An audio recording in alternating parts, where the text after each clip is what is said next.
Welcome, Ganti sir.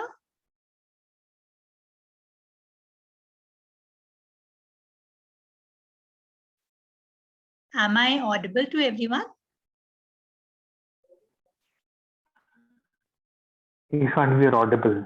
I think Ganti sir is on mute. We'll request him. Yes, I can hear. Go ahead. Okay, sir. So for today's roundtable, we have Ganti sir as a moderator. And just before we start with the entire discussion, I would just like to give a very brief introduction of sir. Sir is an insolvency professional and a director at Resolve International Limited. He has been a director at both private limited companies as well as public limited companies. Prior to this, sir has been the chief business manager, deputy general manager, and senior manager at different public sector. He is also an alumni of IIT Kharagpur and Excel RI Jamshedpur, from where sir did his BTech and postgraduate diploma in business management respectively. Sir has been taking up various programs conducted in the past on IBC. So I welcome sir for today's discussion on cross-border insolvency. Welcome, sir. Thank you, Manvi. Shall we start?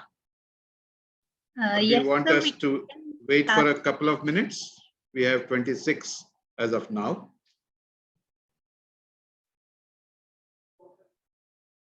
Sir, I think we can wait for another 2 minutes and then 2 minutes. We start at 35. Yes. 4:35. Fair enough.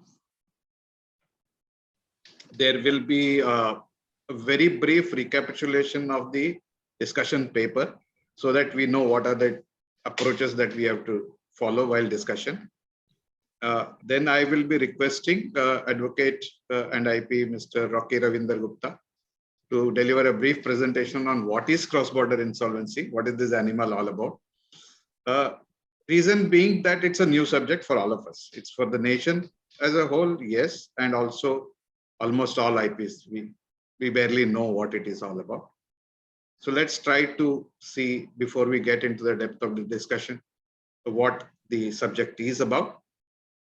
The discussion part will primarily focus on the draft Z, which is basically the proposed chapter on cross-border insolvency to be inserted into the IBC, which is almost entirely based on the UNCITRAL model law. Okay. Having said that, I will just very quickly run through what I have here, and that is just as a reminder. There is an assumption that one has read at least the MCA note, if not the ILC report. The ILC report, which is actually now going to be discussed, the draft model law, is 3 years and maybe 2 months old now. It came out in October 2018. So we are actually late in one way, but fair enough. I think the system was first trying to get its house in order as far as the domestic insolvency is concerned. And maybe now it is time to get into the cross-border. Having said that, we will go ahead.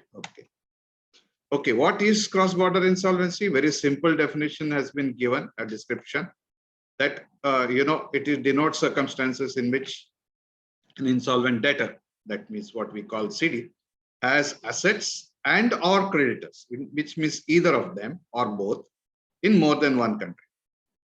Okay, then that cross-border insolvency will trigger at that, in such a situation only. And there are two categories of statutory entities involved, besides, of course, the debtor and creditors. That is the domestic and foreign courts and the domestic and foreign insolvency professionals.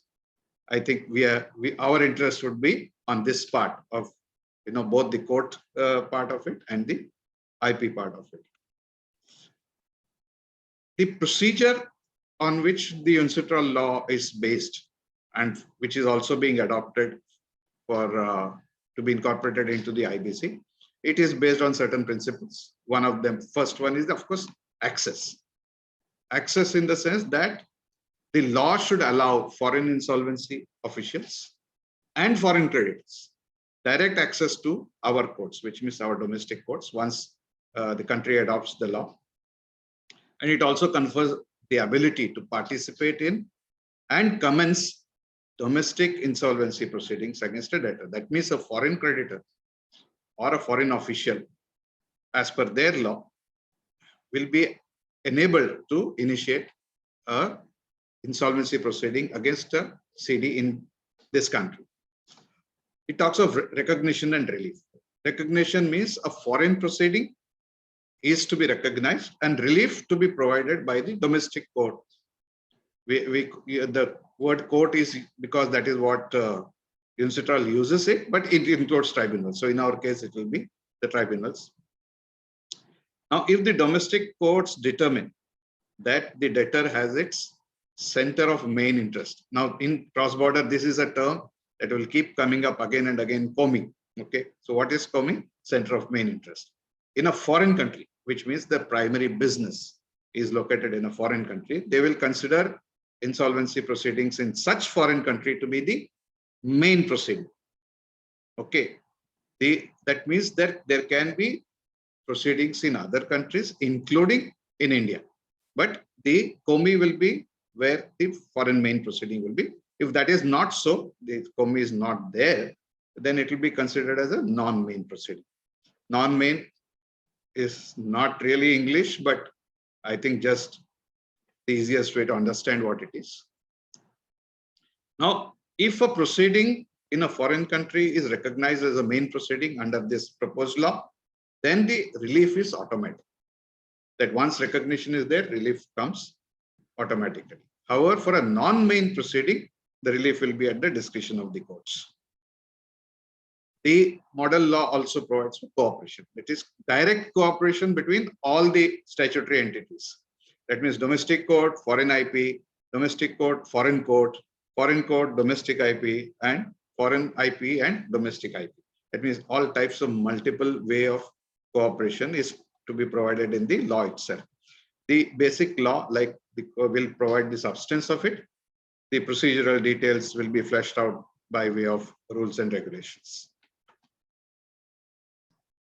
Coordination, which means that different proceedings, main, non-main, domestic, foreign, should not be going off at tangent. So the law also provides for a significant degree of a framework for commencement of domestic insolvency proceedings when a foreign proceeding has already commenced, or vice versa. Okay, and that coordination between these multiple proceedings. It could be two, it could be more than two. In different countries, depending on the type of the corporate debtor involved, there might be proceedings in multiple countries simultaneously.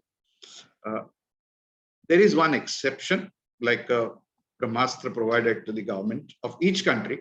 This is there in the model law itself, that on issues of public policy, the courts can refuse to take any action that may be against the public policy of the country in which the court is situated.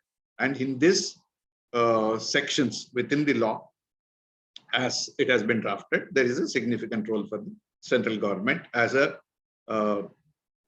person of whom reference has to be made, notice has to be given, and who can also suo motu get into any proceeding on issues of public policy. The model law, which has been proposed in this, is that it shall be applicable to both corporate debtors as well as PGs to the corporate debtors. There are three categories which are excluded from the entire model law which is proposed.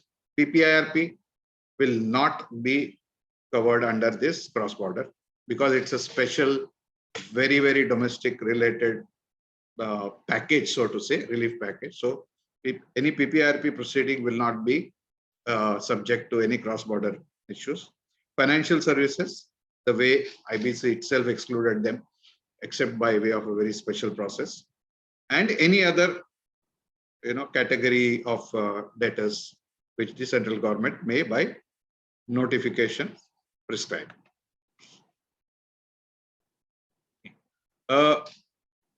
The law as proposed for India is also providing for enforceability of foreign judgments as a discretionary relief. This is similar to what is there in the Civil Procedure Code.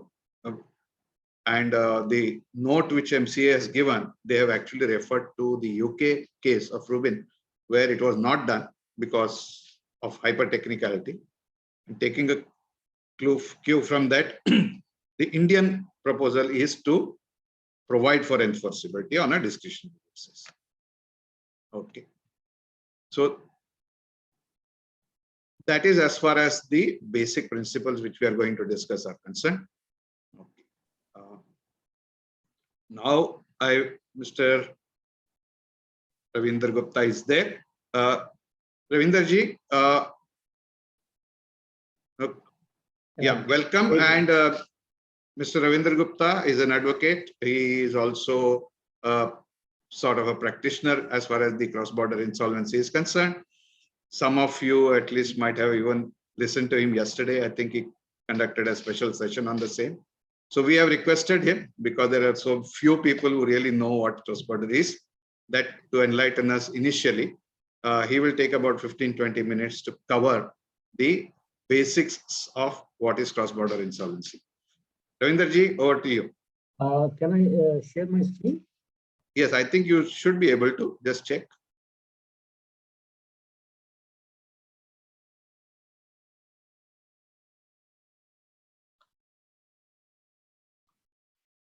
Can you see my screen? Yes, we can see. Okay. So this is, let's start with what's cross-border insolvency. The cross-border cases may occur for many different reasons, like the economic affairs with a foreign counterparty, interests in property located in more than one country, probably foreign creditors are there, contractual obligations that may fall under foreign jurisdictions, obligations that may have occurred outside debtor's home country and that are to be performed abroad. For example, some sort of service that is required to be executed in the different jurisdiction. So these are the types of cases that cross-border may involve. Now everybody must be aware of there are two systems of law in this whole world. One is the civil law system, and the second one is the common law system, which is also called the English law system. Common law system basically depends upon the statutory laws as well as Ravinder ji, though you are audible, but we have to strain a little. So if you can come little closer, just a request. Okay, is it okay now? Yes, thank you, sir. Thank you very much. Okay, so the common law system basically depends on the statutory law as well as on the precedents that have come up because of some sort of an order or judgment that has been passed by the courts. And civil law system only depends upon the statutory law. The precedents are secondary source of evidence in any sort of a issue. So this is very important when we go later into the cross-border. These things are going to affect cross-border. Let's skip this part. Now, many authors, jurisprudence people have come into giving theories on cross-border. Basically, they started with two theories. One was the universalism and one was the territorialism. Universalism says that there should be only one insolvency proceedings around the world for a corporate debtor, for all his assets, establishments, for all his commercial related activity situation. There should be only one insolvency proceedings in one jurisdiction. Probably that jurisdiction might be where his POMI is. POMI is a term which is called the center of main interest. This is an important term within the context of cross-border insolvency, and this would be used many times in this presentation. Territorialism is a concept where each country has its own sovereign right within its jurisdiction, and no other any other case is allowed to be started in any other jurisdiction which would affect their jurisdiction. So basically, universalism is across the world, one case. Territorialism is one country, one case, one jurisdiction, one case. Now, both these theories are actually not practical in today's world. So they came up with one of the other theories called modified universalism, where a case is initiated in a single jurisdiction and it is taken up in another jurisdiction and the two concurrent cases move simultaneously. Now, to make you more understand more on modified universal, we'll go ahead in this on these slides. And when we come to the universal model law, you will understand why this is called modified universalism. This is the framework of insolvency law that takes place in our insolvency law, IBC, where there are policy considerations, there are gateways and commencement of initiation like the moratorium and all. Then there is an administration, then there is a distribution of whatever proceeds under section 53 of IBC and the cost of administration. These are same aspects being called out by different names because these are international terms that are being used. I just sir, audibility थोड़ा poor है. कैसे ठीक करें इसको? I don't know. Man, just a moment. Man, can I have your? If you are using a headphone, then just go direct. No, I'm now using. No, I was not using the headphone. I've asked. Now you're clear. I think you are a bit too far away for your. No, I think using headphone will help. Is this clear now? Now better. Yes. Okay. So, very importantly, we now have some sort of terminology here, which is foreign to us. People don't know about it and the meanings of this terminology. And these terminology are going to be used in a big way in the part Z as well. So unless we understand these terminologies, we will not be able to decipher what the part Z talks about. So one is, the first is terminology is the foreign proceedings. Now, foreign proceedings may mean a collective judicial or administrative proceedings. That means the first keyword is collective. So it has to be a collective in nature. The insolvency needs to be collective in nature. An individual insolvency case would not become a foreign proceeding. So it would not be able to use Instral model law. So it has to be a collective insolvency proceedings in a judicial or a administrative proceedings. There are some instances where some of the UK courts have said that voluntary insolvency in terms of the voluntary liquidation would not amount to a foreign proceeding, right? Now, next part is including an interim proceedings. So interim proceedings, everyone know that from the point it is filed and from the point till it is admitted. Pursuant to a law relating to insolvency. This is self-explanatory, I believe, in which proceedings the assets and affairs of the debtor are subject to control or supervision by a foreign court. Now here, supervision of foreign court means it could include the insolvency representative, but the terms that we would be using in place of insolvency representative would be a foreign representative for the purpose of reorganization or liquidation. Now, this is what foreign proceeding is. Now, there are two types of foreign proceedings. One is a foreign main proceedings and one is a foreign non-main proceedings. Now, what does foreign main proceeding means? I'll take an example that a company in Netherlands has some sort of registered office in Netherlands. So where does it where does it COMI is? Where its COMI is Netherlands. That is the basic concept that wherever the registered office of a company is there, the COMI is going to be at that place. But this is a rebuttable presumption. We'll be coming to COMI, but for the time being, you please understand that wherever the COMI is, foreign main proceedings would start in that place. That means the insolvency proceeding, the main insolvency proceedings would start there. In Europe, that's called the primary proceedings. And in if one goes by the Instral model law, it's called foreign main proceedings. I'm talking about Europe separately because Europe has its own EU regulations on insolvency, which is applicable on all the member EU nations. Any proceeding which is initiated after foreign main proceedings or prior to main proceedings where the COMI is not there would be called a foreign non-main proceedings. Please tell me, did you understand that? Yeah. Right. So wherever foreign main proceeding is there, any other proceedings other than that would be called foreign main proceedings. Right. So we'll come to COMI a little later. Foreign representative means the insolvency professional.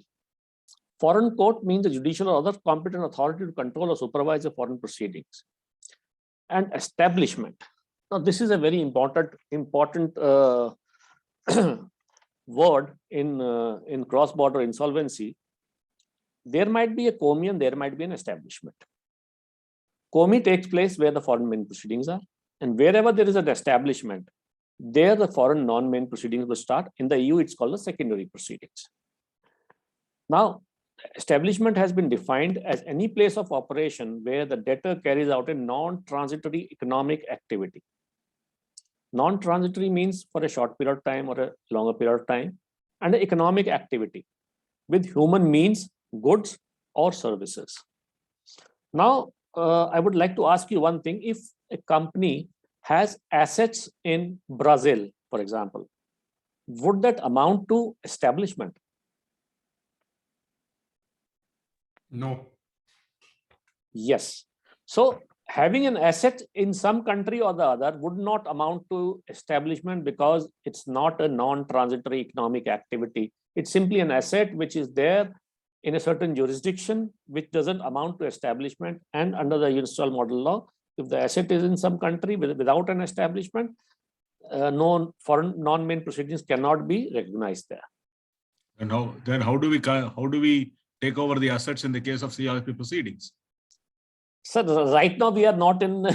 That's for a separate discussion right now. Just I'm trying to tell you what universal model law is. The point is, Mr.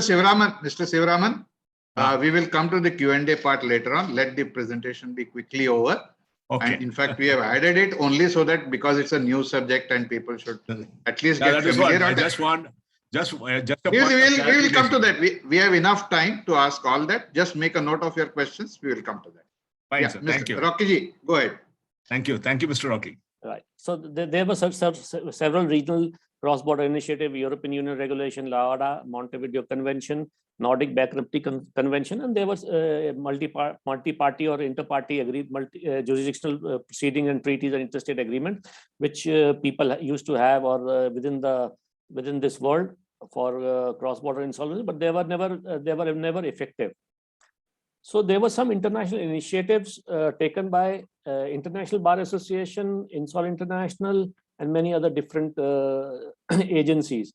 So they came up with three of them: Model International Insolvency Cooperation Act and the Cross-Border Insolvency called Concordat, UNISTRAL Model on Cross-Border Insolvency, and UNISTRAL Model on Recognition and Enforcement of Insolvency-related Judgments. UNISTRAL Model on Cross-Border Insolvency will be taking up next, but I would like to focus on UNISTRAL Model on Recognition and Enforcement of Insolvency-related Judgment. This convention has come out on a couple of years back, and it has not been ratified by many states, and this is a point of contention when we come to cross-border insolvency.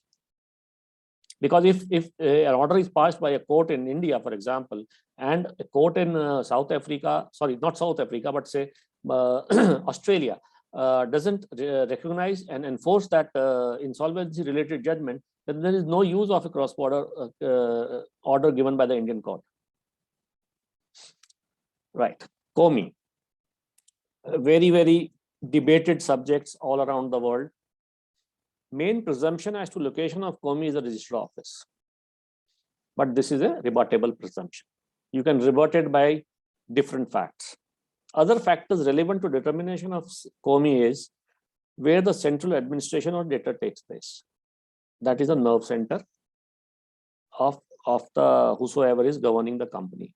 Now, for example, say we have a company in Hong Kong registered by two Indian who are taking decisions sitting in, say, Dubai, right? So if they are resident of Dubai and they're living there permanently, so the central administration of the debtor is being taken place at Dubai. So the COMI can be at Dubai. And the second important factor is what is readily ascertainable by creditors. So if at the point in time when they gave a credit to the debtor, what were they thinking where the COMI was, or where the creditor agreements would take place, what law would be governing those agreements, what jurisdiction would be there. So that is very important. So these are the three important factors: registered office, central administration, and where the creditors think the COMI of the debtor is. But these are the three main parts which have been given in part G, but there are other factors which have been taken care of by different precedents coming out of Australia, UK, US, Canada, and different other countries in in EU. And these are the location of debtors' headquarters, location that creditors reasonably believe to be in place of business, location of those who actually manage the debtor, location of debtors' primary assets, location of majority of debtors' creditors, the jurisdiction whose law would apply to most disputes, place where the board of directors meets, place of residence of the directors, place of main commercial transactions, location of bank accounts, location of employees and of human resources functions, location of restructuring negotiations with creditors.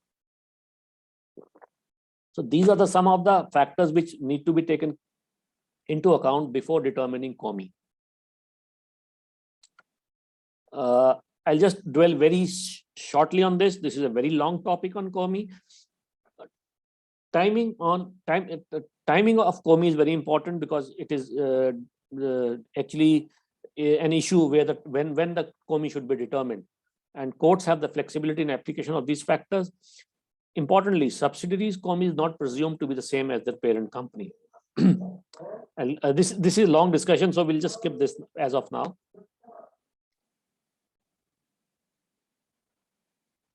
Now, Universal Model Law was adopted on 30th of May 1997. The preamble states cooperation between the courts, greater legal certainty for trade and investment, fair and efficient administration of cross-border insolvencies, protection and maximization of value of debtors' interest, assets, and facilitation of the rescue of financially troubled businesses. Excuse me, sir. Yeah. Can I speak, sir? Yeah, please. So what is this COMI? I'm not getting it. What was the COMI? COMI means center of main interest, that where you can for the time being, you can say where the registered office of a company is, that is the place where the COMI should be, but that is a rebuttable presumption. Okay. Okay, thank you. Now there are four main provisions in the Universal Model Law. One is of access, recognition, relief, and cooperation and coordination. Now, the first three are basically theoretical functions: access, recognition, and relief. The last one is cooperation and coordination. That is the most difficult of all. We'll be coming to that. Now, regarding the access, Article 9, 10, 11, and 12 talk about right of access. Limited article, it says that foreign representative should have direct access to other jurisdiction. Limited jurisdiction talks about that the jurisdiction of a foreign court shall be limited to the application of recognition which has been filed. It would not have any other powers over the foreign representative. However, the foreign representative has to act in a proper manner. If he does not do that, then he can be somehow strictures can be passed against him. Some sort of a damages also can be passed against him. He doesn't follow the rule of law. Application by Article 11 is application by a foreign representative to commence a proceeding. Article 12 says participation of a foreign representative. First is 11 is commencement, and the 12th is the participation. Now, application for recognition of foreign proceeding is under Article 5. Now, court may say it is a foreign non-main proceeding or a foreign proceedings, right? So once a foreign proceedings is recognized, then automatically the stays, the moratoriums, and other things follow beyond that. Presumptions concerning recognition, that is also a lengthy thing. So let's leave it at that. That's not actually very important to us right now. Our decision to recognize the foreign proceedings is important because they have to see whether COMI is there or not. They'll have to see whether the foreign main proceedings have been started or not started. Like in case of Jet Airways, they were not started. Netherlands passed it as a foreign non-main proceedings, and the Dutch representative came to India for recognition as a foreign main proceedings. So this is what Article 17 says. Again, the relief, the same, the moratorium starts. There is a stay on all the individual actions by the creditors. And this all states when the foreign main proceedings are recognized, the effects of that recognition are given in Article 20, which is basically the same sort of relief which the Indian court gives in terms of when the IBC is admitted, a case under IBC is admitted. Now, Article 21 is a little bit confusing, and it is still being under consideration with the Indian government. So let's skip this. Important, very important, cooperation, coordination, communication. This is governed by Article 25, 26, and 27. What happens is, I'll just take 2-3 minutes on this. What really happens is that when there are two concurrent proceedings going on, for example, there is some proceeding going on in England and there's a proceeding going on in the United States. Now, it is very important that both the courts cooperate with each other, communicate with each other, because they should not pass adverse orders against each other, because then the cross-border insolvency is going to go forever. There would be no end to it. And this is very important, that the courts would need to have joint sittings sometimes through video conferencing, where both the courts sit at the same time, discuss the matters in camera initially, decide the matters which needs to be taken care of, how it will communicate, what are the various sort of notices, what are the time frame of notices, and different things are actually taken care of in a sort of a special agreement, which is then taken care of by the foreign representatives of both the jurisdictions. This agreement is basically called a protocol. If you go on IBBI website and check out on the Jet Airways protocol, you will find a Jet Airways protocol, and you can go through it, what are the clauses which become a part of a protocol, which actually governs cooperation, coordination, and communication between the various stakeholders in a case, that is courts, IPs, the foreign representatives, and the creditors and the debtor, and how they interact with each other. So Article 25, 26, and 27 govern that. So there were 3 sets of guidelines which have come up: the American Law Institute guidelines on cooperation, coordination, communication. There's a EU cross-border insolvency court-to-court communication guidelines, and the GIN guidelines. GIN are the very latest one. They have come up. There was a colloquium of all the judges from around the world, headed by I think Justice Kanan Ramesh from the Singapore Supreme Court, and they came out with this GIN guidelines. This is the need for judicial cooperation, is because the different legal systems, legal theories, different time zones, practicality of this, languages. They talk about translation and all. The inherent mindset of judges needs to be there. Definition of courts in various jurisdictions is different. There might be an administrative court or an administrative officer. Resolution of substantive issues, because every country has its own substantive law. So how to coordinate that is very important. And this basically takes care of the rules and legislative framework, because this is some sort of subordinate agreement which actually takes care of what is not there in terms of rules and legislative framework. So it is an agreement between court to court, IP to IP, creditor to creditor, and interlink between each other. They can also give rules of procedures on that. And very importantly, mode of communication. How one stakeholder communicates with the other stakeholder, the timelines involved, how a notice will be served on the other party, how the courts will sit together. All this takes care of, the protocol takes care of all these things. I'll just skip this as well. So the potential impediments might be, there has to be, see, when we are talking about cross-border insolvency and the courts are sitting, one court can't say, or the second court can't say, I don't have the time to do this. It has to be mutually agreeable on this. They have to do it whether they like it or not. What are the time is, they might have to sit after office hours, because there might be 12-hour difference, there might be 8-hour difference. So they'll need to speed up the process. Timely interventions have to be there. Because, Sir? Yeah. I have one more question, sir. Can we take the questions after this? Let me just finish those because I have limited time. Right. All the Q&A and commentary will be afterwards. There will be sufficient time given. Please make a note. Everything will be addressed. Everybody will get time. Don't worry. The different sort of adjudicating authorities in all over the world needs to be sensitized if they are starting the cross-border insolvency. So executing the basic principles of insolvency and the implementation needs collective proceedings, right of access, reliefs, and most importantly, the coordination, cooperation, and communication. Application of principle of public policy. This is very important. Raviji said about the public policy. This is one factor which is going to affect lot of cases. I will just say that Article 6 of the Model Instrument Law provides that the court of the enacting state shall have the power to refuse an action if such action would be manifestly contrary to the public policy. Now, manifestly is a specific term which has been used in the Part Z as well. It is not that if killing cows is against public policy, then something to that effect would the courts would refuse something on that point.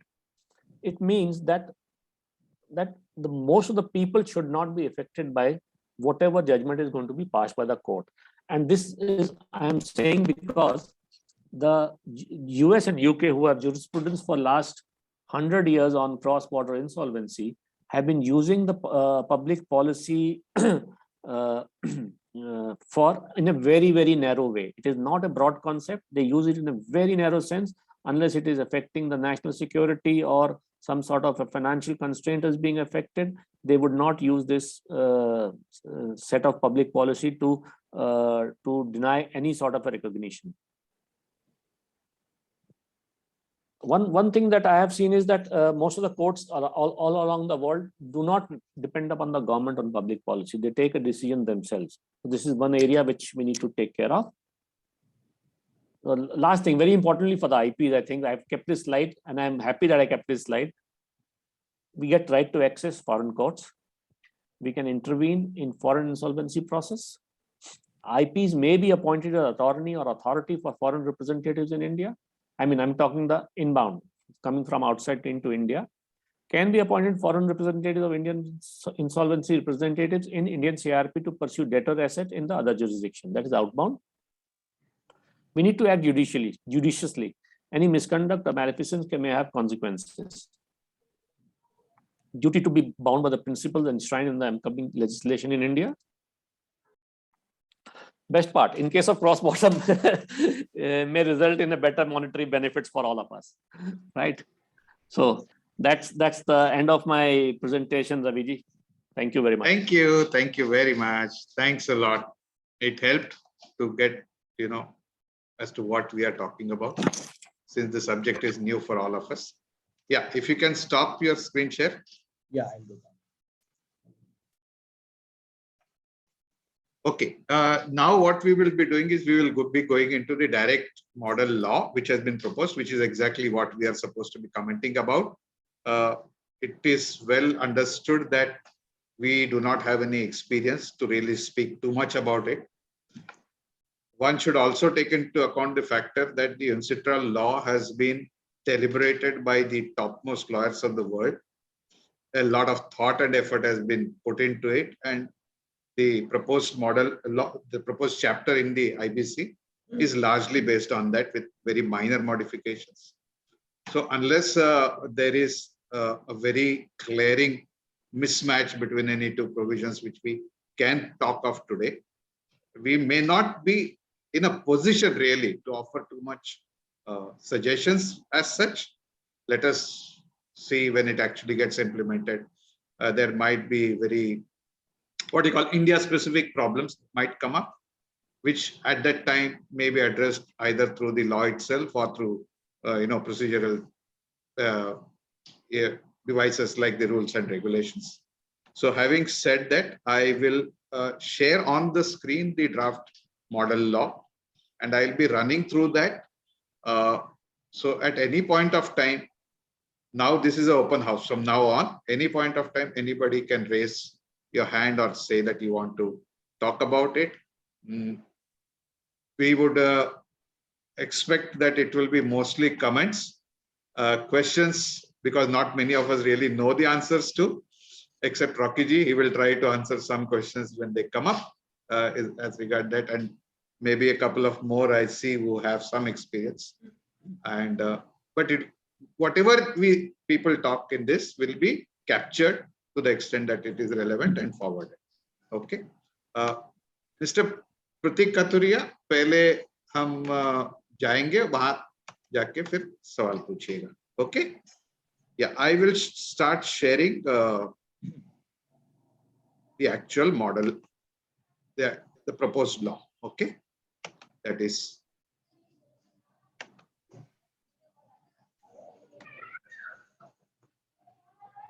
Okay.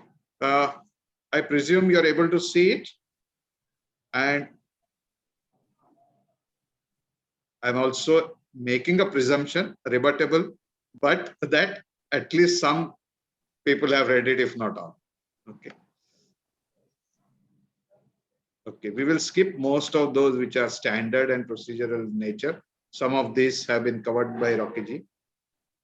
That the provisions of this part shall apply to all corporate debtors to whom this code applies, which means IBC. Here code means IBC.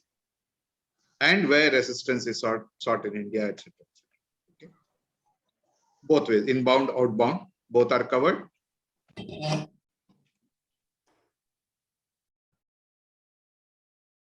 Okay, the provisions in this part, they are supposed to apply to part A of the schedule, which is all those countries. I think there are about 49 or 50 of them now, which have adopted the model law. And part B, which will cover those countries with whom the government of India would be entering into specific bilateral agreements relating to insolvency. Yes, Devang, go ahead. Devang, yeah, unmute yourself. Yeah. Yes, unmuted, sir.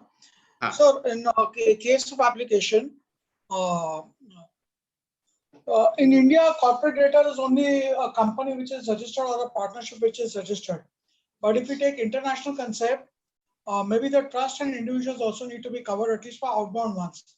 Because this is true, of course, if the main proceeding is already recognized as per their law, and that is seeking a relief in India, then it is not a main proceeding and it is already recognized.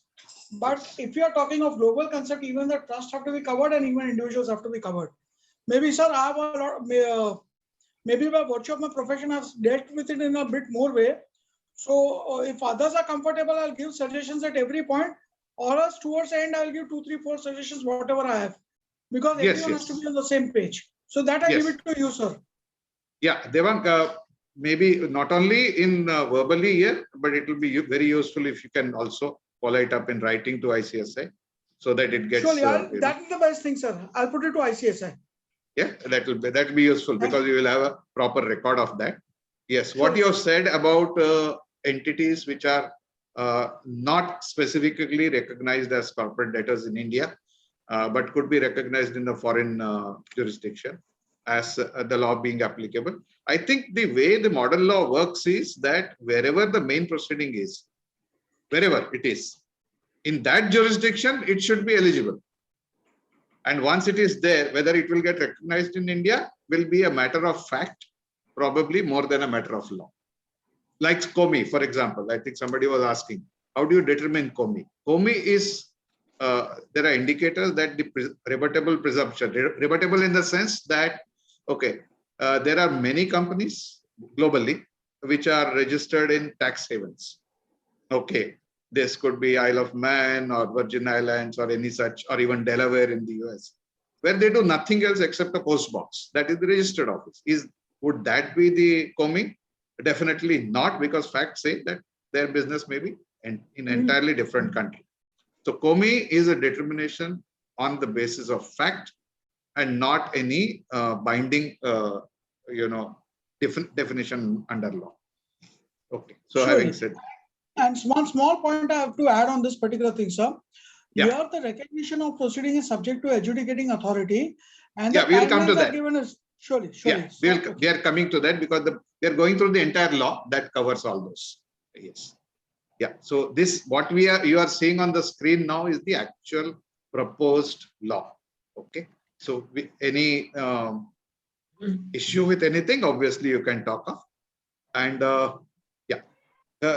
this subsection 5 here is specifically talking of enforceability, where the central government may enter into agreements with other countries, which was a problem. If you, those of you who have read the MCA note, they have given that case law of the UK Rubin case, where the UK court said, yeah, it is recognized, but it's not enforceable because the local law does not specifically provide for it. So these things happen. That can happen in India too. We can't say we are different. Okay, adjudicating authority will be the NCLT. Okay, as not quite. Now, what are the functions of the AA in cross-border is given here, that says functions relating to recognition, cooperation with foreign courts and foreign representatives. Okay. So these are also the additional functions. COMI, we have covered that. Establishment, non-transitory economic activity with human means. Now, human means, I think, has been deliberately added because in this century, especially for the last 30, 40 years or so, more and more in the future, you can do business without even being present anywhere because of the internet. So this effectively covers that where the entire establishment is in another country and they are just doing it through the airwaves, where would you say their establishment is? So the human means is a problem.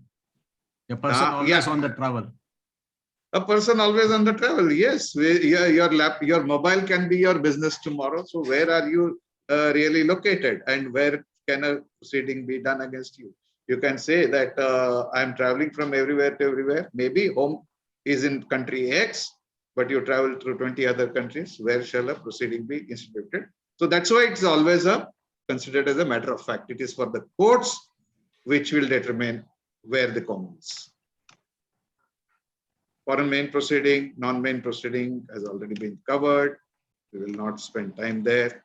Foreign representative includes insolvency practitioner or anybody else authorized in a foreign proceeding to represent that in any manner. Could be in some countries, they might say it might be a government appointed officer. Can, okay. So whoever it is there. This section 3 covers, okay, outbound, an RP or a liquidator from India to act in a foreign country. But the last part is important and is bilateral as permitted by the law of that nation. Similarly, a foreign insolvency practitioner might be allowed to initiate a proceeding in India, but may not be allowed to become the RP. In fact, as of now, cannot. So which gives, I think Rocky was saying, a window of opportunity that they might want to appoint somebody local for such thing. Yeah, public policy exception. This is reserved by every government across the world. Again, a matter of fact. In this section, they have specifically said two things. One, when such an issue is raised or by the adjudicating authority itself or by anybody in the proceeding, then the AA shall give a notice to the central government to hear them. That means this is a mandatory notice. Okay. The central government, even without a notice, can intervene suo motu on the grounds of public policy. Yeah. Okay. Additional assistance under other laws. That means besides our IBC, any other law which enables or enables a local IP or somebody to cooperate with the foreign representative, that is allowed under this enabling provision. It is one would expect that when the regulations come out, they will be more detailed and elaborate on some of these which are not very elaborate in the code itself. Now, interpretation here, there is a slight departure in terms of the provision.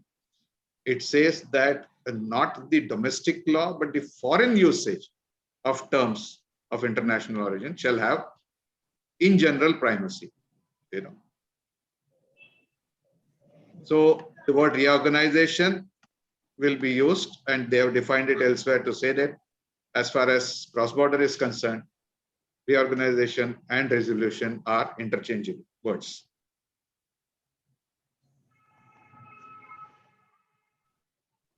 Chapter 2 in this talks of the access. This was covered, both foreign representative entitled to apply to the adjudicating authority and exercise its powers and functions to the extent that are given in this part.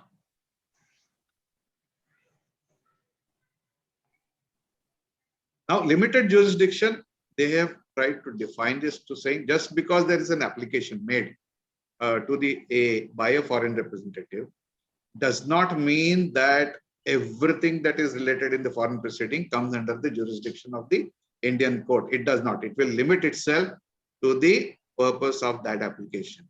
Okay, that is the meaning of limited jurisdiction. That it doesn't open the door of the foreign proceeding automatically. Okay, here these are code of conduct. The board is about to make a code of conduct and penalize a foreign representative on that. How they are going to do, we don't know. Are they going, enforceability of that? Maybe there might be a provision to give a bond or something, but we will see that it might come. It's just a question mark that came to mind. Okay, once the foreign proceeding is recognized, the foreign representative is entitled to participate in a proceeding regarding the corporate debtor in this code. This is how it was done under the Jet Airways thing. The Jet Airways did not have an enabling law, but in a way, the tribunals sort of used their inherent power to allow that. As an experiment, one can say. The same way Videocon was done as a group insolvency. Access of foreign creditors, yes. 10 subsection 2 of this is important, that it should not affect the rankings of a claim in a proceeding under the code. That means any recognition of a foreign creditor's right should not have an adverse effect on a claim or a proceeding in the Indian code. They talk of tax claims and non-tax claims and where they will stand. So all foreign creditors of similar ranking shall be treated in a similar manner. Section 11, how notice shall be made. Okay, procedural, we will not waste time on this. But this 3B, now this is slightly different because it's different from the Indian context where everybody, irrespective of whether a creditor is secured or unsecured, is required to file claims. Now here they are talking of an option, okay, of how that will be done. Somewhat similar to the personal insolvency part, where secured creditors do not become party to all proceedings unless they relinquish their security interest. We don't know how exactly this will be in terms of operation. Probably the regulations will address that.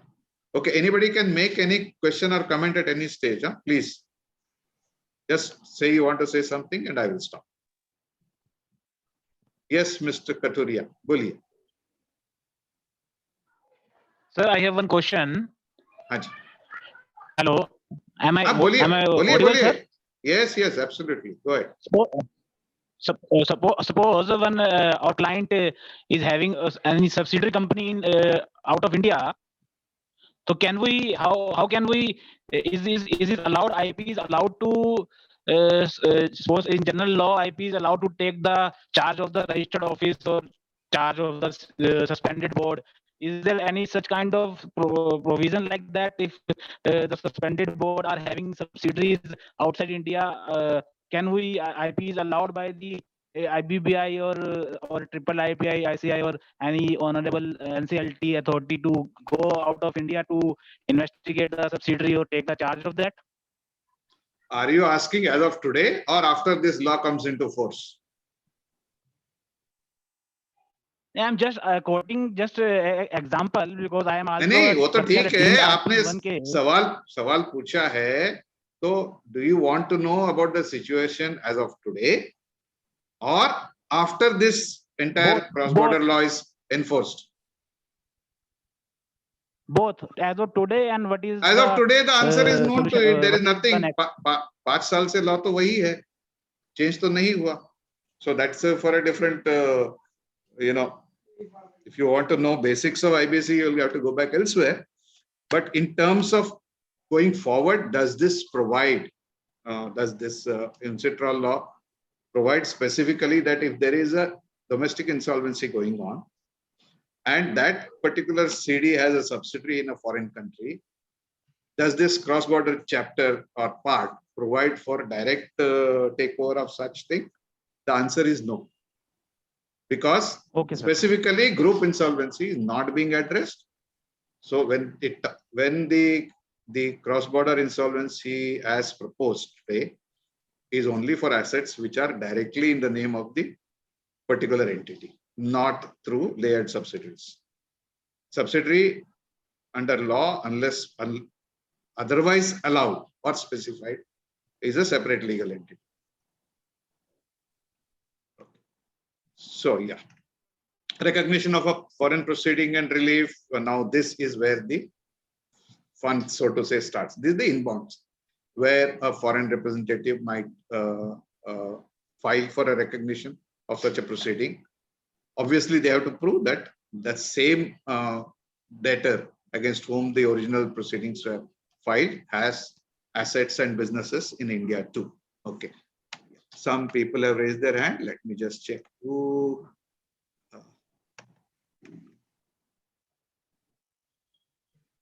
Yes, there are two names. Mr. Ashok Kumar Gupta. Yes, sir.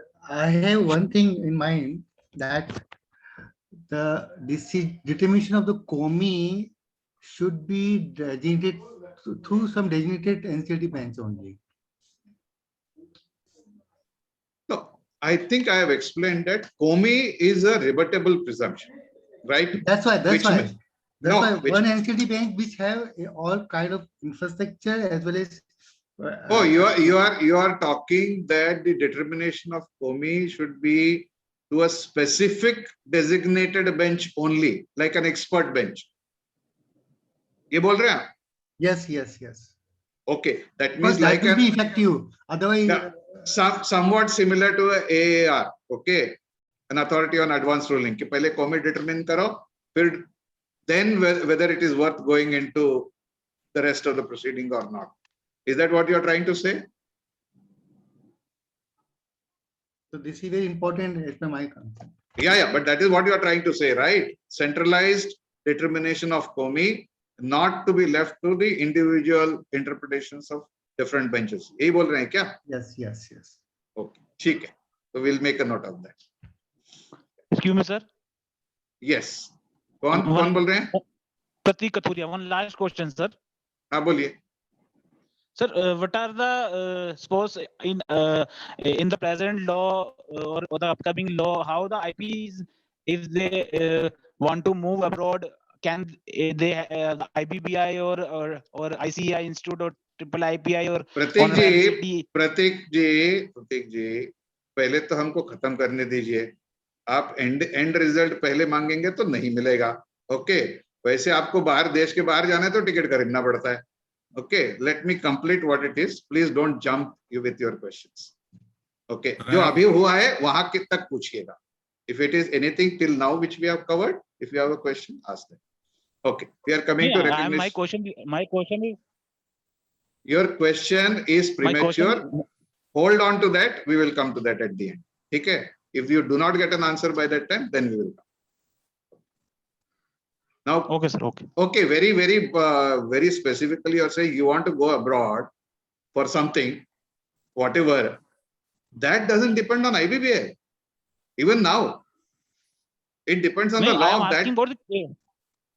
Yes, I am asking which country, or India or IBBI, which law or which law of our country. Okay. Hold on. You are jumping too much. I think listening to what is Ravi being ji, can I covered. answer this question? नहीं, let me answer. ये नहीं तो चलता ही रहेगा इनका. Okay. Two Sir, countries मैं will कह रहा- two countries will recognize each other's rights only when they recognize each other's laws. Okay. As of today, Yes, yeah, India I'm- has complete करने दीजिए ना, please. Sorry, As of sorry, today, sorry. as of today, India has not adopted the model institutional law. So naturally, जब हम नहीं देते, तो दूसरा अपने को नहीं देगा. There is no provision. It is always bilateral. Once the India adopts this law, whenever it does, okay, there are going to be two lists of countries where Indian IPs or whatever can initiate proceedings or vice versa. List A will be those who have adopted the model law as it is, which will include India, and there are about 49 other countries. There will be list B, where they may not have adopted the model law as it is, but with whom the government will enter into specific bilateral agreements. And in such case, those agreements will determine, depending on their provisions, as to how much will be allowed or not. Okay? अभी वो होना है, आज के दिन में नहीं है. ठीक है sir, thank you, thank you. Right. Okay. Section 13, presumption concerning recognition, that this is similar again to CPC and foreign judgments, that unless the facts are different or to the contrary, any foreign decision, certificate, whatever, will be on the prima facie accepted as it is, unless rebutted by evidence. Okay. Komi, I think we have covered this, but the first default option is the registered office. But it is a rebuttable presumption. We have seen that.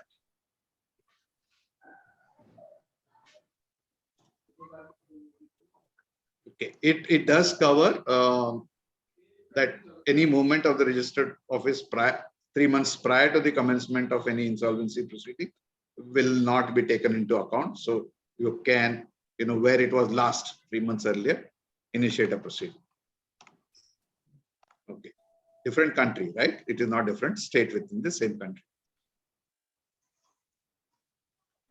Okay, subsection 4 here says if the CD's OMI is the A is not able to determine on its own on any of these factor 1, 2, and 3, then they may conduct an assessment based on factors prescribed by the central government, which means the central government, by way of rules, will be prescribing those factors which an adjudicating authority may consider. Okay, decision will be of the A, but they may consider while recognizing which is the COMI for a particular case.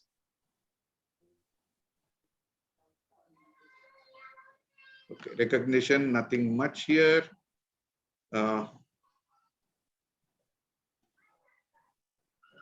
Okay, foreign main proceeding means that where the COMI is. Okay, that so naturally even for a foreign proceeding, COMI recognition of COMI is important. Once that is determined, then it is a main proceeding. Otherwise, it is a non-main proceeding.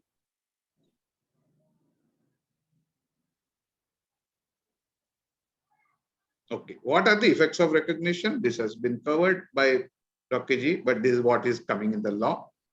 That as soon as a foreign proceeding is recognized as a foreign main proceeding, then subject to so and so provision, the moratorium kicks in. Okay, which would imply that no enforceable actions of recovery in India would be can be undertaken by anybody.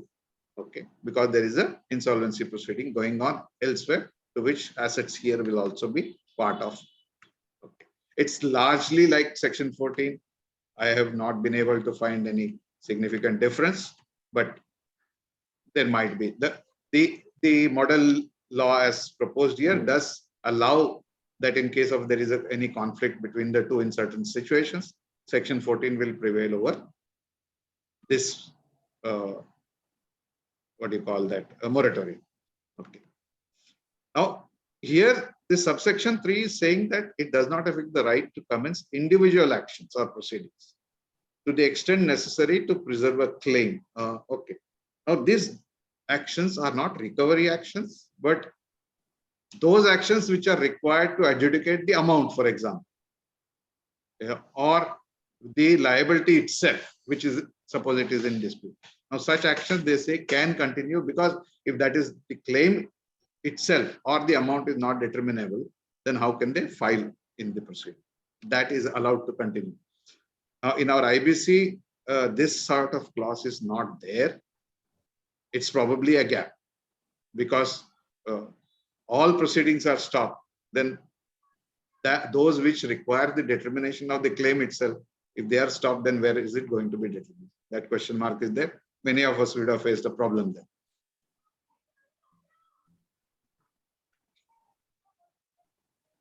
Okay, it does not preclude right to proceeding under the code, which means the moratorium does not cover a section 7, 9 or 10 application. That is outside the scope of the moratorium.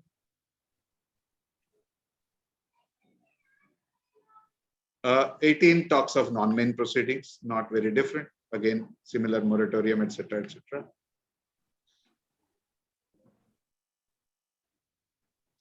Now, this is the part where the assets in the country, even in such a situation, may be handed over to the foreign representative to be administered.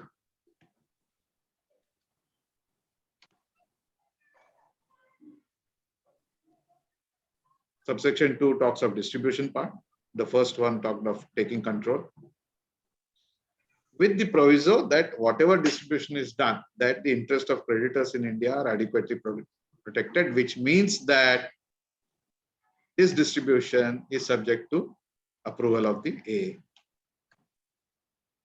and which is where anybody aggrieved can file their objections.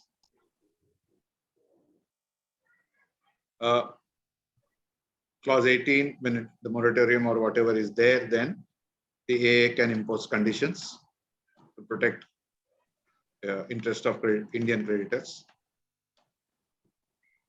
Okay, section 20, this is where the powers which are sort of given to the foreign representative, that 43, 45, 49, 50, these are those PUFE transactions that can be initiated by the foreign representative. Yes, Mr. Siva. Mr. Sivaraman, unmute yourself. Hello. I have a question with regard to these guarantees and counter guarantees which are being given. By whom? By whom to whom? That is for the entity which is in foreign country. The entity is given counter guarantees and corporate guarantees from India. How it is going to, how cross-border insolvency is going to act upon? No, if the proceeding is to be initiated in India, Indian laws and definitions would apply, which will be IBC. Now, IBC recognizes guarantees, right, as a source of, as a type of financial debt, depending on the facts and circumstances. Similarly, the other countries' laws would probably also have the same, what do you call, enabling provisions. Accordingly, it will apply. See, cross-border, one thing is that it will depend on the laws of both countries.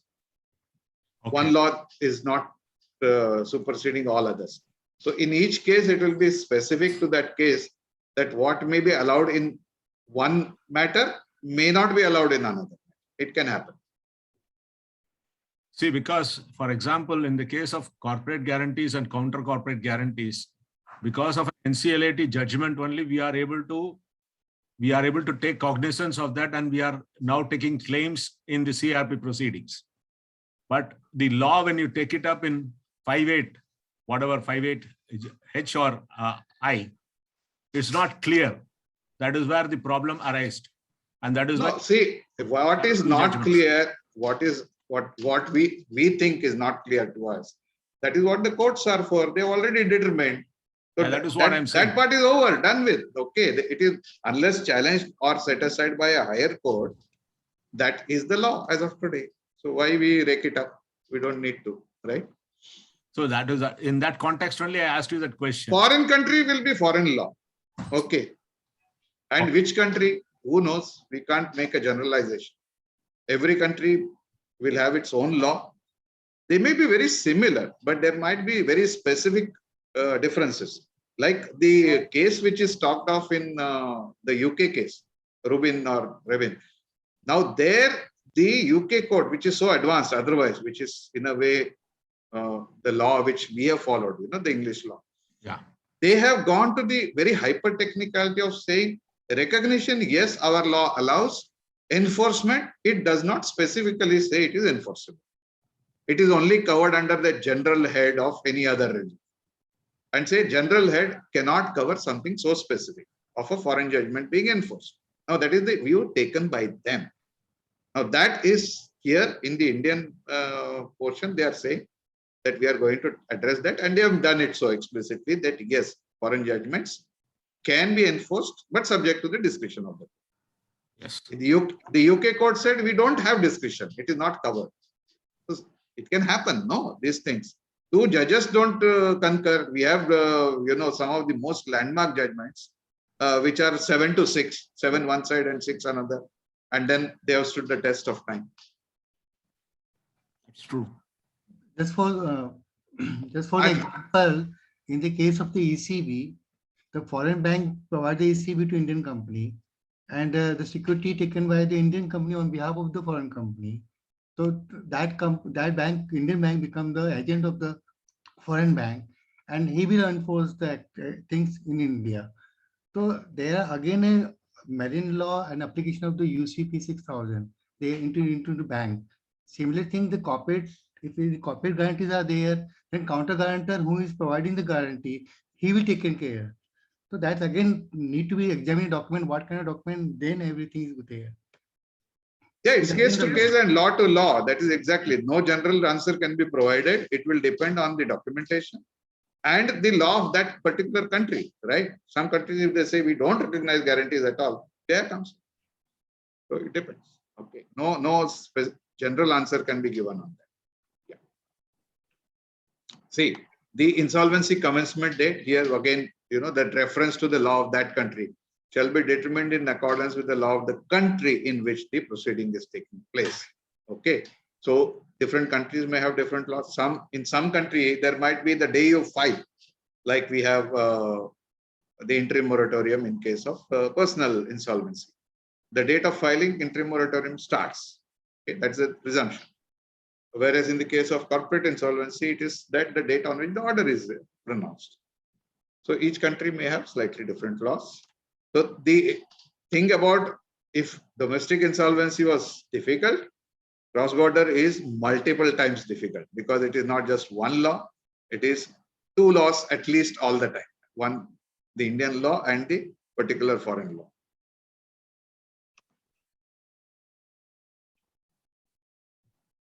Okay, in case of foreign non-main proceeding, the AA shall be satisfied that the action relates to assets that under the law of India should be administered in that non-main proceeding. Okay, which means they will look at, before giving any relief or giving any recognition, they will look at this. Okay, those assets which are supposedly being targeted in the Indian context, are they to be covered under that proceeding? So again, in every case, it will be an adjudication. Nothing is automatic under cross-border. Devang. Sir, in respect to a question which was raised on guarantee, if RBI approval is taken, is creditor in India, the matter finishes. He can file an application. Outside India, as you have said, it depends upon a particular documentation and country-to-country basis. Yeah. There is a withdraw case law in Mexico and UK, that is USA, sorry. I believe it is in New York. In that particular case, it was not accepted on basis of documentation. So, as you have correctly pointed out, there is no straightforward, straightjacket answer to all these things. Yeah. As far as India is concerned, if you have taken RBI approval, he is straight a creditor, he can file an application if the guarantee is enforced. And maybe laws like Ashok Gupta ji will be better to explain on that particular enforcement in India. Yeah, right. Okay, cooperation with foreign courts and foreign representatives. Now, the second part of it, recognition, okay, now cooperation. And this is between the AA and foreign courts or foreign representative. then it is between the IPs here and there, and vice versa. Okay. These are procedural in nature. Okay, we will not get into that because while going through that, I didn't myself find any issue. Unless somebody has read it and wants to make a comment, we will take that up. Okay.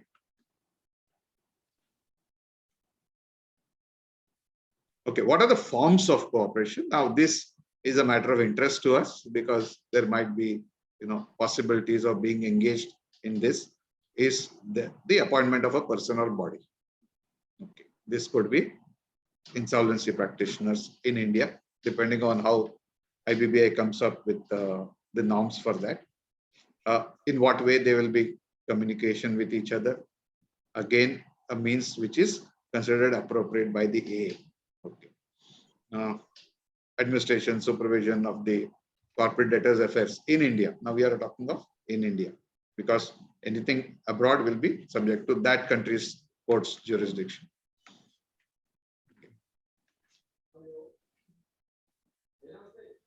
These will be ultimately matters of procedure, but they are there. And once the procedures will probably be addressed in the regulations.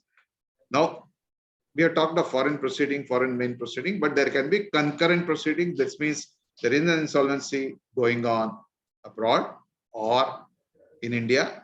Any one of them could be the one initiated earlier, whichever it is, and then how to deal with those. How typically, globally, yeah, one second. Globally, by practice, whenever two countries have simultaneous proceedings, or even if one follows the other, each one, in general, okay, tends to say my proceeding is main, yours is non-main. It ye hota hai. And everybody wants to say that I am supreme. Yes. So yes. So Ashok ji, kya bolna hai aapko? Sir, here in the after recognition of a foreign main proceeding, any proceeding under this dash has assets in India. But assets in India means there are two assets. One assets in India and one assets seized by the custom. What is seized by custom? Some like goods in goods, some good kind of goods which are seized by the custom, and that is a special privilege to the custom. Until unless they clear, then this considered as a property of the debtors. Otherwise, till that time, it's considered as a property of the custom only. No, not really. That is not the law. I mean, they have it is in their custody. So this is the law. This is the law. If anything, property of customs kahan se aa gaya? Okay, we will not get into it because it is not part of this. But you are bringing a question which is largely not relevant at this stage. We will discuss separately. But payment of a tax due before clearance does not make that the property of the government. Never. Okay. That is encumbered by them and they will not release it, but that the title has not passed on to the government of India first and then comes to you. Aisa kuch nahi. Okay. Yeah, Munish ji. Okay. See 2E, 2F and 2G. There talks of foreign main proceedings, foreign non-main proceedings, and foreign proceedings. And it further talks of recognition of foreign main proceedings and foreign non-main proceedings. Now, foreign proceeding is where foreign main proceeding is where you have your COMI. Yes. And foreign non-main proceeding is where you have your establishment, not COMI, but establishment. But the proceeding can also be commenced where you neither have COMI nor establishment, but only your asset. Okay. So what happened to those proceedings? Yes. Okay. Throughout this chapter, this part, which is cross-border, and also as far as IBC is concerned, the word proceeding has not been as clearly defined as it ought to be. What do you mean by a proceeding under IBC? Let us take that as the word.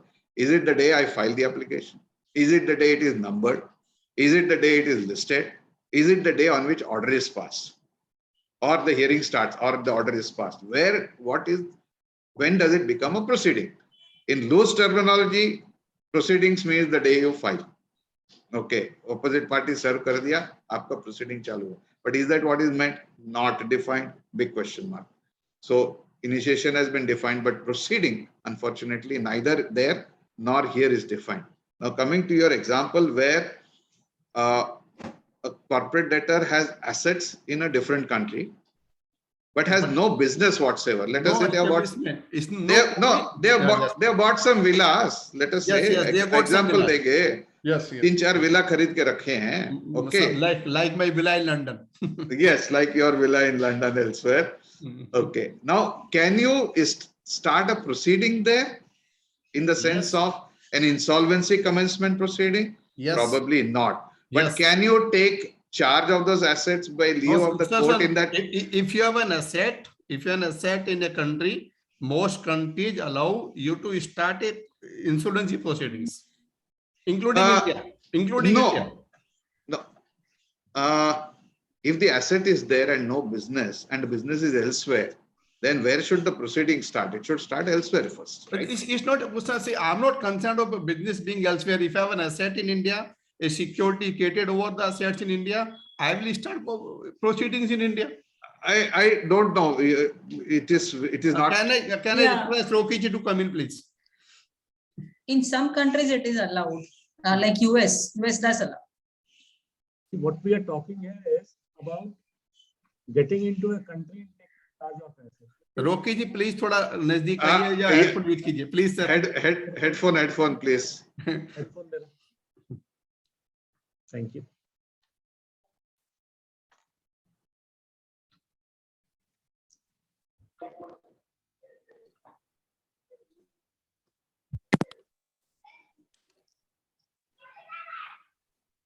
हाँ जी, अब ठीक है? Yes, Yes, sir. Haji.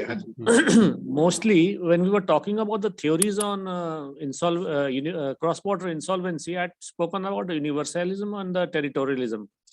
So the other thing I spoke about was modified universalism. Yes, category 3. Yeah. Yeah. So what happens is, say you have some assets in UK, like a villa in UK, and India has started a IBC proceedings. Now they want to get hold of those villas as well, right? So either those villas have some creditors. If those creditors see that the Indian company has gone into a insolvency proceeding, probably they will start an administration proceedings there. Those proceedings would need to cooperate and coordinated with the Indian proceedings, right? Secondly, the second part is that if there is no creditor there and you have your assets there, then what happens? Now, the Indian proposed legislation includes assets. However, UK would not include assets, it include goods and services. So that would have to be seen at that point in time, that what needs to be done, whether they would recognize it or not, what sort of factors are involved. I mean, it is all a matter of facts, which needs to be told to the court in the insolvency court in London or wherever the property is there. So that would be a factual matrix have to be created, and arguments would have to be put out for putting in that asset within the purview of Indian insolvency professional. So this is something which would come out on a matter of fact to case basis. Let me limit my question this side of the territory. We are sitting in India. Yeah. And now the law has proposed, though based on a universal model, it says my AA, my NCLT can recognize two kinds of proceedings: foreign main proceeding, foreign non-main proceeding. Yes. For a foreign main proceeding, it has to be based on COMI. And No, एक minute. नहीं, once if the company is registered in India, yeah, there is no question of recognition for a foreign main proceeding because the COMI is in India. The insolvency has started in India. Now, insolvency did not start in India. Okay. Insolvency started in UK, where there is a COMI. Let's take it this way. Okay. Now, insolvency also started in, let us say, Switzerland, where it has an establishment. Okay. Foreign non-main proceedings. So we have a foreign main proceeding going on in UK. foreign non-main proceeding going on in Switzerland. Yeah. Now let us say that this company also has assets in Austria. Austria. But only Okay. asset, only asset. Okay. Also has creditor in Austria. Okay. Only asset and a creditor based on those assets. Okay. Now the proceeding is started in Austria as well. So now that is neither a foreign main proceeding because No, no, Komi is not there, No. neither a foreign non-main proceeding. Sir, there can be only one foreign main proceedings, Agreed, sir.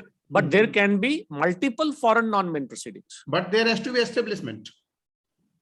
See, again, you said the creditors were there, right? There is a creditor, but based only on the asset. There is no See, establishment. if you tell one creditor that out of the two jurisdictions, the insolvency proceedings have started, the company is not in a situation to pay back its debts. Obviously, that creditor is also going to start a proceeding, an insolvency proceeding there, which would effectively be in foreign non-main proceedings, right? And once that is there, and if it is a signatory to the model law, then the cooperation coordination would have to come into effect if he wants to get his money back. Secondly, even if there is no cooperation or coordination, for example, so if in Austria they have insolvency proceedings, those proceedings would be completely national proceedings, and whatever distribution needs to be done, it would be done, and the rest of it would be taken care of by the courts as per their laws. If it is in excess, they would be given to some other people, or if it is less, obviously then the only creditors would be taken care of. So it would depend upon, say, sometimes it happens that,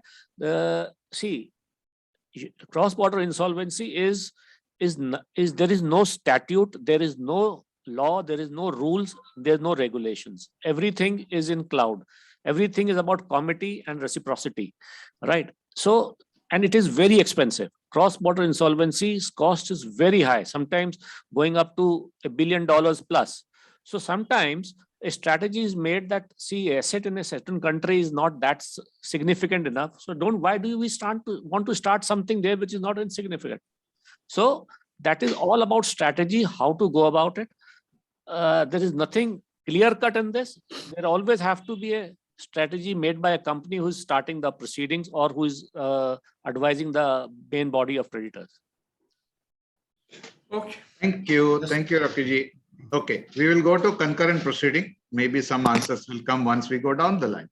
Okay, concurrent proceeding, there is two situations. First, where there is a foreign main proceeding already recognized by the Indian court.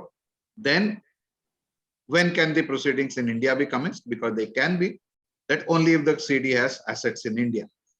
And the effect of this proceeding, now this is important, B says, shall be restricted only to the assets of that CD as are located in India, and to the extent necessary to implement cooperation under some of the preceding sections.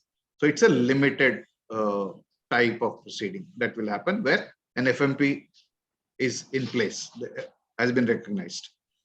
And now, when both are taking place concurrently, okay, simultaneously, foreign proceeding. Now, this is not talking of foreign main proceeding, but obviously one would assume that this is the non-main proceeding, and hopefully it is better that they clarify it so that there is no confusion left to courts to determine whether proceeding includes main and non-main or not. Okay. Now, here the power to the to seek cooperation. Yes, who is speaking? Myself, Kathuria.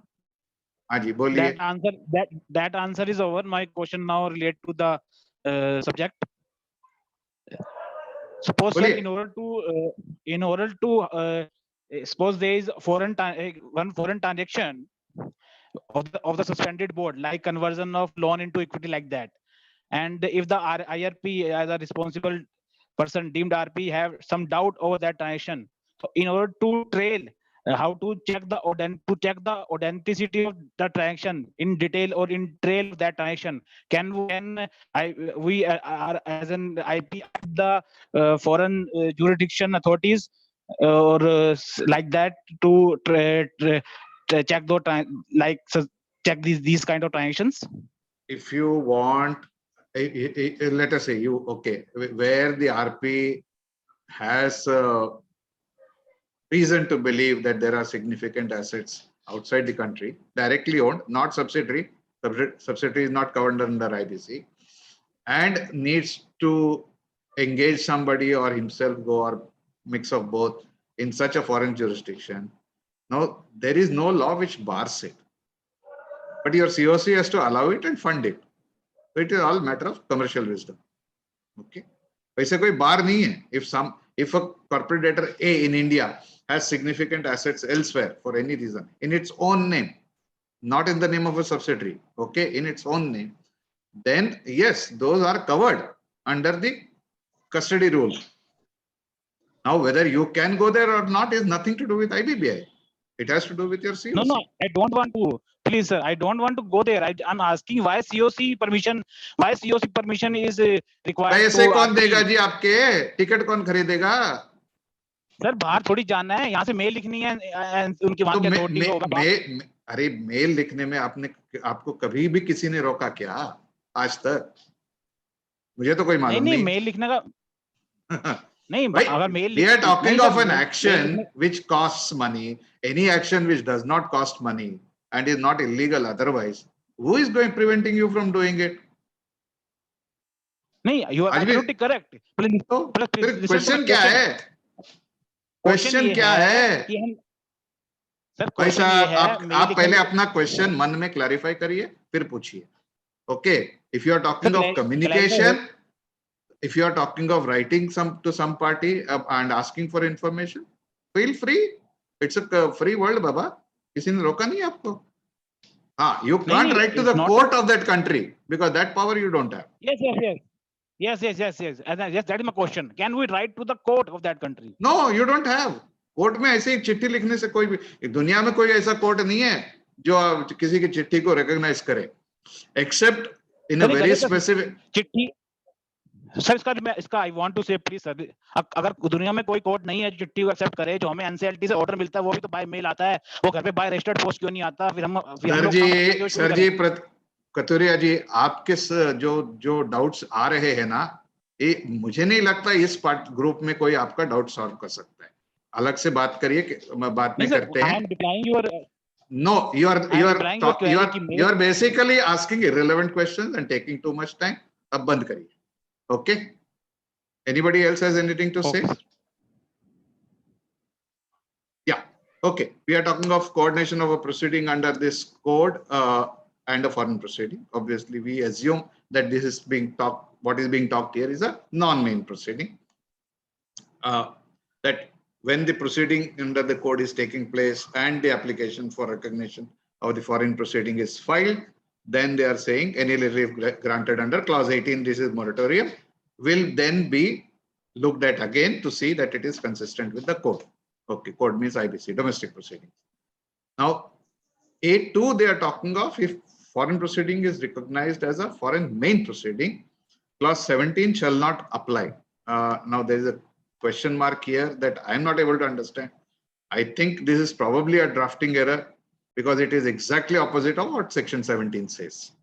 So unless it has a separate meaning, maybe there is one question mark which is there. If anybody else wants to throw light on this, please welcome. On this particular, subsection of concurrent proceedings. Okay. Here I have made this comment saying that proceeding needs to be clearly defined. It's high time that the code actually defines what proceeding means. Okay, this talk of discretionary powers to the adjudicating authority that if in case of concurrent proceeding, then whatever relief has been granted in a foreign proceeding in India will be reviewed to see that it is consistent with IBC for the domestic part. More than one foreign proceeding, yes. संभलता नहीं दूसरा आ गया. It can happen in a multinational world. Again, it says that any subsequent, if one foreign main proceeding is recognized, then any recognition and relief for subsequent proceedings, which are obviously not to be considered as main proceedings, shall have to be consistent with whatever has been granted to or recognized in the main proceeding.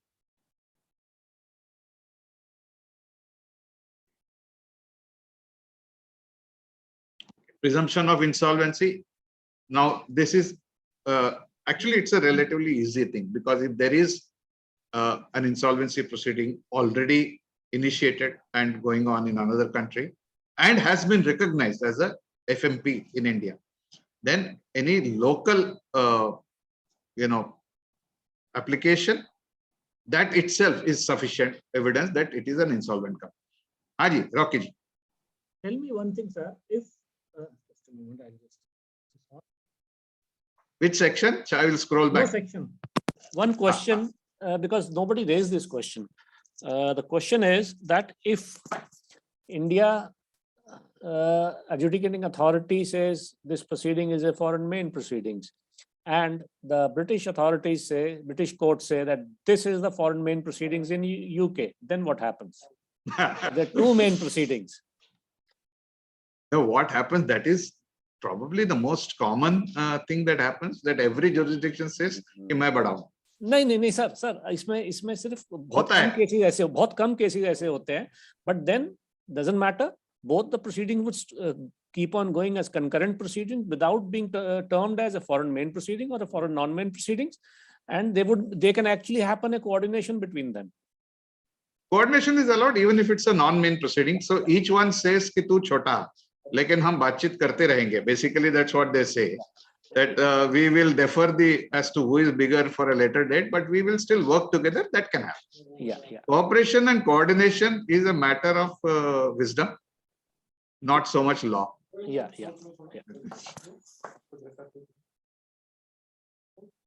Okay, now the presumption of insolvency based on an FMP, then under which section will it be triggered, 1 crore, all that. Again, regulations will need to address that. Okay.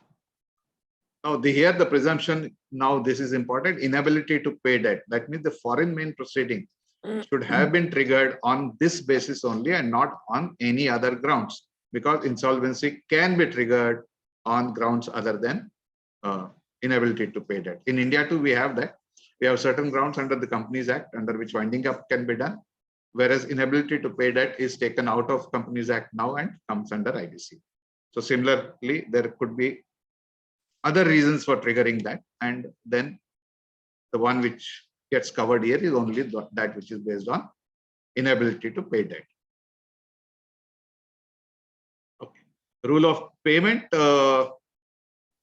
well, they basically say that there should be equity and parity, and similarly placed creditors in both countries need to be dealt with similarly.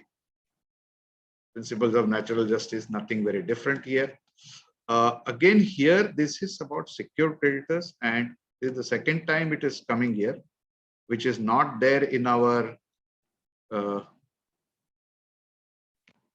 domestic CIRP, as to without prejudice to secured claims or rights in rem. Now, what exactly it means, I don't know. Anybody knows, can please throw light on that. The rest of it, this particular subsection talks of equity, that similarly placed creditors have to be dealt with similarly. Okay, so rest is miscellaneous, which is not of much importance. So in a way, we have covered all the sections. So any other comment, question can be raised now, but please only relevant. And anybody else who wants to make any comment on anything that we have covered till now or that which we have failed to cover, please go ahead. If you allow, I will stop screen sharing.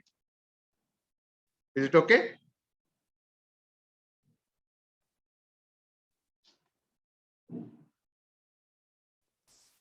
One point I like to make is that there was a 3 months look back period.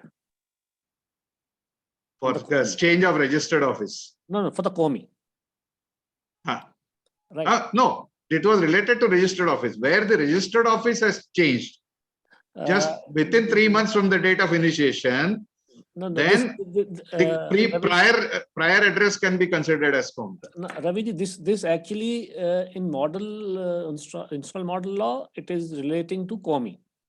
Yeah, it is relating to COMI here, but on the COMI on the presumption of RO being this SCOMI. Right. In such a case, change of RO 3 months prior to that is to be ignored. Yeah, but the point is that at what point in time COMI is to be determined, that has not been given. Well, COMI for a foreign proceeding, right? We are talking of foreign proceeding. That would be based on an application by somebody. No, sir. It is in different jurisdiction. It is sometimes it is on the filing of the application. Sometimes it is when the main proceedings have started, right? So, and the filing of non-main application, this is another rule. In US, they look at it when the Chapter 15 application is filed, not when the main proceedings have been recognized.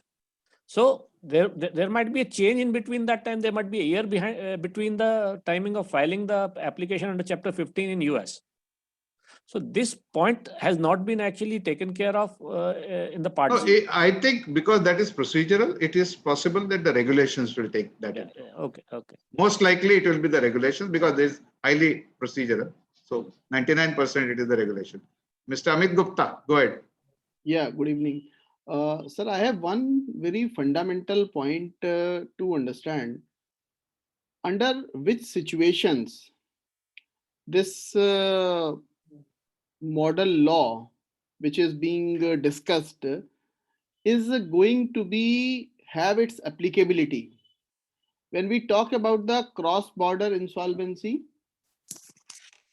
it can be a couple of situations which come to my mind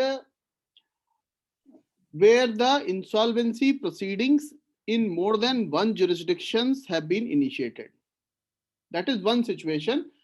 As Munishi was also talking about, where the assets are located in more than one jurisdiction, the foreign non-main proceedings may be initiated over there also, unless they have a creditor over there. Perhaps those proceedings may not require any application of these regulations. That is my understanding. Maybe you can correct me. So one situation so far I am able to envisage where multi-jurisdiction insolvency proceedings are going on and interest of both jurisdiction needs to be protected. There comes these regulations. That is situation number one. Situation number two, if I understand that only assets are there and litigation or creditors in respect of those assets are not there, so perhaps any one jurisdiction will have a right to extend the insolvency proceedings over the assets of the other jurisdiction, and appropriate proceedings can be dealt with, and civil laws have sufficient tools for enforcement thereof. I believe that will not trigger the cross-border insolvency in those situations. So that is the question number one, which I want to understand. What are the other situations in which do you think this law will have the application? Second question is that suppose if there are proceedings initiated in India of insolvency, and the other jurisdictions where the proceedings have been initiated are not of insolvency, but those are recovery proceedings as per their laws. Do you think in those situations also these regulations, what we are discussing as of now, will have its application? Means in one country. Yeah, okay. If you ask too many questions, we will forget what we started with. So, pehle dusra wala. Okay. As far as the second one is concerned, it has to be insolvency proceeding in that country. It can't be just a plain recovery proceeding that will not be recognized. Okay. It has to be under insolvency courts. That country has to have been a part of Schedule A or Schedule B, depending on either it has accepted the model law and implemented it, or there is a bilateral agreement with India. So these conditions have to be fulfilled. Simple recovery one-to-one. That means they have to be in rem proceedings. In personam proceedings will not get covered as neither as an FMP nor as a non-main proceeding. So that is the second part. First part, Rocky ji answer karenge. Assuming you have heard and understood what it was a long question. Can you just repeat the question? The simple question is that one situation which I am able to envisage in respect of application of these regulations Mhm. is where there are insolvency proceedings initiated in multiple jurisdictions. That Okay. is one simple. Mhm. What are the other situations in which this regulation, what we are learning just now, will have its application? I am unable to understand this question. Okay, let me answer. I think I have understood what he's saying. Okay, first of all, that presumption which you started with is wrong. Insolvency proceeding can start anywhere where the particular debtor has a business and has creditors who want to have an issue with that. So both have to be there. It can't start in a place where there are no creditors and only the company is there or its asset are there. So it starts anywhere. It doesn't matter where. Okay, when we talk in India of cross-border, both ways, inbound, outbound. Let us say inbound, which means started in some jurisdiction, wherever it is, does not matter. It could be one, it could be more. And that same company against which this proceedings have started in country A, B, or C has to have assets or an establishment in India. Then only that particular representative, whoever has initiated, who is appointed, can then come here and approach this court and ask for that proceeding to be recognized, because recognition is step number one. Without recognition, no relief. Relief follows recognition, not the other way around. So first step is an application for recognition of some proceeding. Now, at the time of that recognition, the court in India will determine, is it a main proceeding or a non-main proceeding? If it is a main proceeding, certain specific reliefs are automatic under the proposed law. If it's a non-main proceeding, every relief is discretionary. Okay. Yeah, that I right. That part is understood. Yeah. That okay. So this is where something starts outside the country. Could be anywhere. Something can start here. There is a corporate debtor against which you have initiated, let us say, IBC proceeding. And there are in other jurisdictions, the same company has assets. Now you want to start proceeding there as an IP here. Now that with this law getting into force, or by either by way of that Schedule A or Schedule B, depending on that other country, whether it is falling in A or B list, you can, as an IP, go and start proceedings there. Okay, so that is the outbound. So inbound, outbound, both are covered. I will just like to clarify here that the Indian IP can initiate an application for example, a non-main proceedings, right? But that country's insolvency law would come into play. Absolutely.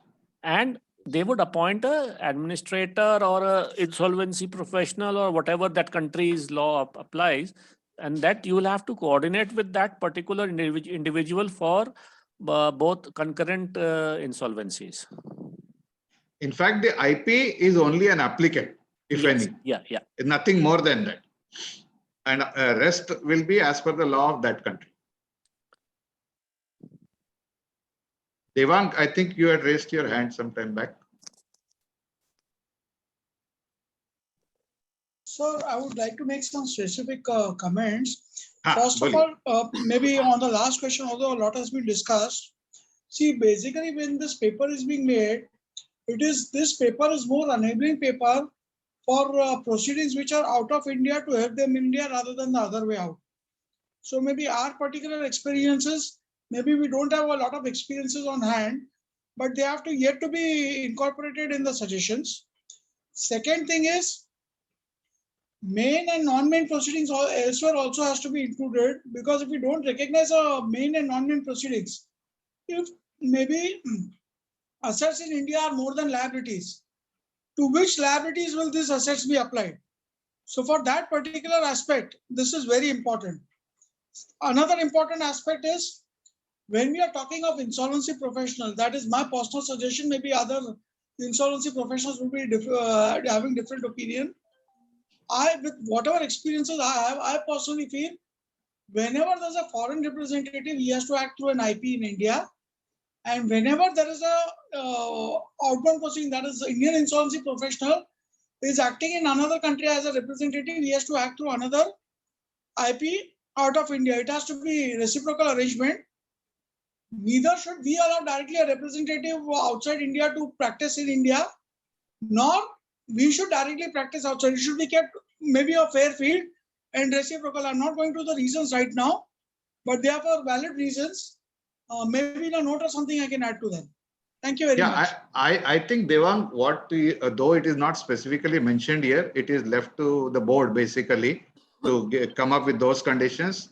But the thrust of it seems to be that it has to be reciprocal in every aspect. That which is not reciprocal will not be allowed. So it will come. Raviji, Article 21 is not, maybe Mr. Rocky could add on this. Direct access. It is not direct, yeah, it is direct access, but not Direct full access. reciprocity. No, direct access to come, to talk, to communicate, to make an application is not the same as administer. That part is separated. That is not included in direct access. Direct access is talk to each other. Can you talk? Yes. Can you be invited to become part of the COC meeting? Yes. With voting right, without voting right, to be determined by the court? Yes. But can you come over and take custody and control of the assets here? No. Absolutely no, because in certain parts of the world, No, it is not. It is not. in possession. Second thing, sir, even the reciprocity is not absolute reciprocity. Article 21 is very clear. It is limited reciprocity, subject to adjudicating authority. Yeah. It is because case by case it might differ. So the discretion as compared to a domestic insolvency part which we have, the cross-border gives much more power to the AA. Much more. I mean, the discretion is almost unlimited except for few guidelines. I guess one of the Insol India has given a suggestion that a special courts be set up for IBC. Special courts for IBC. For IBC, which means that NCLT should only handle company cases and company matters, and special courts for IBC, and all those courts should be given powers we can't find enough members to man the NCLT. Now we will have special court. Right? It's if you have nothing to say, it's better not to say anything. ये वो category में आता है suggestion. Okay, I think we are at 6:30. We have almost 2 hours and probably we have covered everything. ICSI IIP कौन है भाई जी? Who is there? Chakshu is Are you there. there? Chakshu is there. Chakshu only handles the backbone. He doesn't come to front. Sir, I am also here. Yes. Okay, over to you for closing. Right. Thank you very much, sir. Thank you all the participants. I cannot take all the names in particular. So with that, I would thank all the participants for their inputs, spiriting the discussion. Kanti sir, thank you very much. And we'll probably, I mean, there are a lot of takeaways from this thing, and we'll probably discuss it with you further.